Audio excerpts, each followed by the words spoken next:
Show. The Radio Wammo Breakfast Suckling on the teat of tech. with Paul Brislen.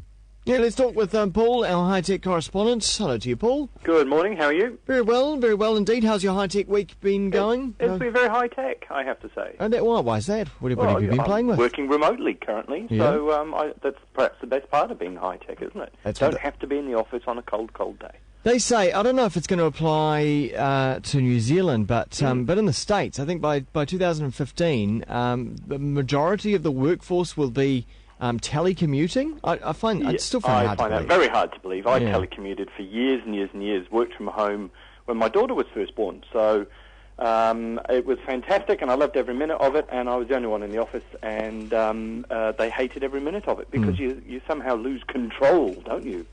And you lose control as a boss. I can't see you at the desk. Maybe you're skiving off. Yeah.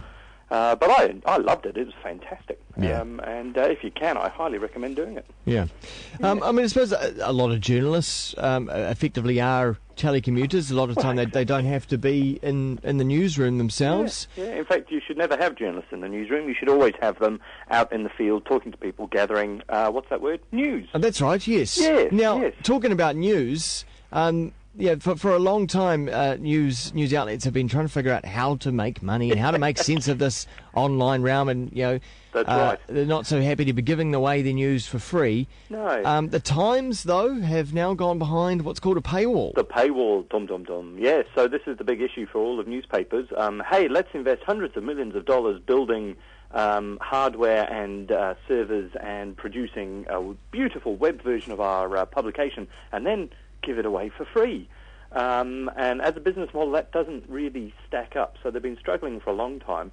Various newspapers have tried to go behind the paywall, that is, to hide everything behind a wall. New York Times did it briefly, and they came out and they've had another go, and they may well be having yet another go.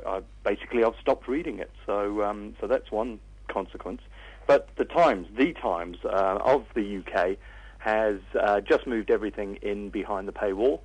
And for the first couple of weeks, it's going to be free. And so far, I've just managed to log on today and have a little bit of a look. And it's as it was before. They've moved things around. It's a nice, refreshed view. It looks like the actual newspaper copy, doesn't it? Well, the front page does. And there's a reason for that, of course. Although there's a bit of a problem, and I'll get to that in a moment. The reason for that is they want the website to look like the newspaper, because they're about to stick it on the iPad and various other tablets as they come available.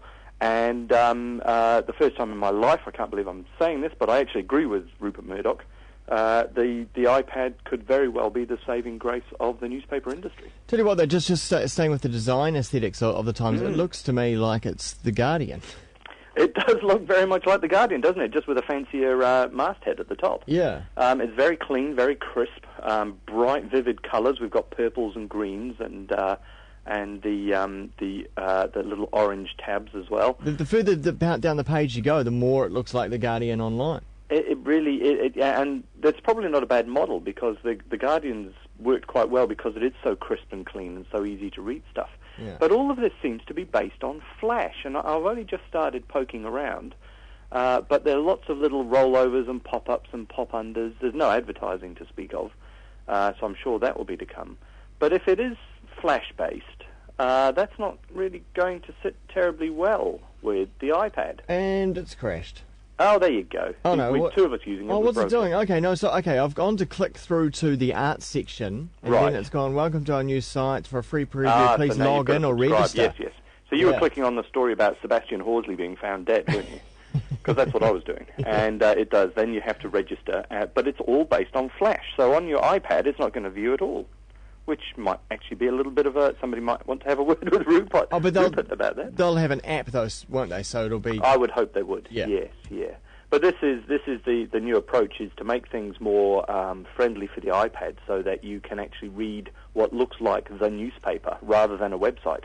And I think that is perhaps the best idea they've come up with. I would happily subscribe to the Times, the Guardian, the New York Times, the Sydney Morning Herald, the Washington Post. The list of newspapers is endless that I would sign up for if it looked like the newspaper. I don't want it to look like a website. I want it to look like an editor has pored over it and decided where all the stories will go. Yeah.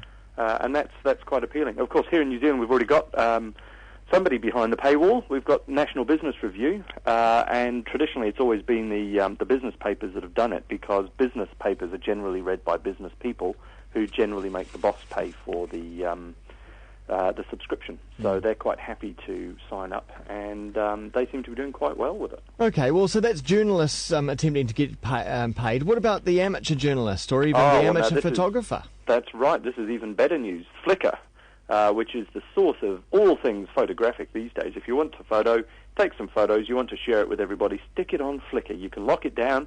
You can make it available via your various different social media, whether it's Facebook or Twitter or whatever you want.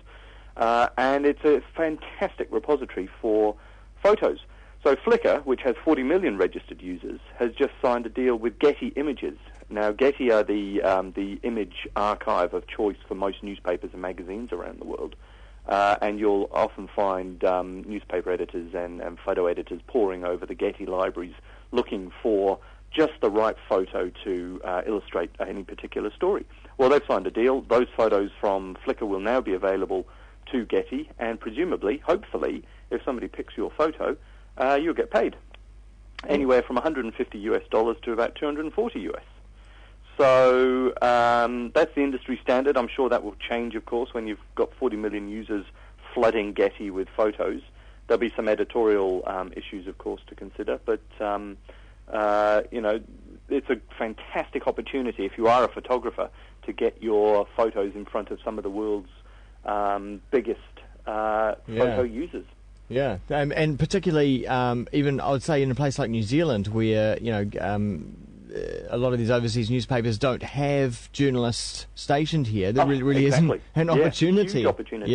Yeah, not just for news, of course, but these images are used by advertising agencies, by anybody. Basically, you give them a license to use the photos in perpetuity, and off you go. So take a good photo and you could find it splashed all over somebody's very expensive marketing campaign. It's a great opportunity. And finally, Bebo, which I thought had shut up shop a while ago, but it's still around, has been sold. No, it's still there. So AOL, which was in turn bought by Time Warner, bought Bebo 2 years ago for $850 million. It's not worth that. It's probably not worth $85 million. But they managed to find somebody to buy it. So they've sold Bebo to Criterion Capital Partners. Bebo, for anybody over the age of 15, is Facebook for people who like to drink too much at parties and then vomit all over the place and take photos of it. That's still Facebook as well, I think, but yeah. Yeah, I think so. It's a little bit scary if you're getting on in years. Don't go in there without a chaperone, without a guide to navigate the highways and byways. But it is very popular in New Zealand with teenagers. So whereas most countries around the world, the teenagers are on Facebook, here, for some reason, it was Bebo. So probably good news for the New Zealand youth. But I still don't see a future for Bebo. It just doesn't have the traction that Facebook has got. And these days, of course, Facebook is bigger than Ben-Hur. I'll tell you one thing that I think Bebo has more positive over Facebook, though, is their privacy. I mean, I could be wrong with this, but every time I've ever clicked on a Bebo link, it's always gone to a login page and said, in order to view this, you need to log in. And of course, then I could log in and then see whatever I want, no doubt. So it's only a small barrier, but it is a barrier. It is, and it does give you that extra layer of protection, I think. Whereas with Facebook, as we've discovered over the last few months, they seem to have a fairly fluid approach to privacy and don't seem to see it as a big issue, when in fact it's probably the biggest issue around. Yeah. So, no, Bebo was... It was just a matter of timing, I think, really, that they were the cool kid for a very brief period of time, and then Facebook came sweeping in and offered applications and things you could do and download, and that just really helped drive traffic. So going the way of Friendster. Exactly.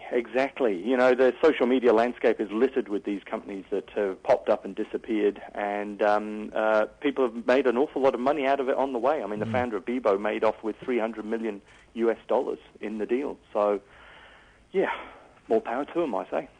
Well, you can always continue the conversation with Paul. He's up 24/7 on his Twitter account. He's got alerts that come through that wake him up in the middle of the night. So you can feel free to send him messages, twitter.com/Paul Brislen. Thanks so much.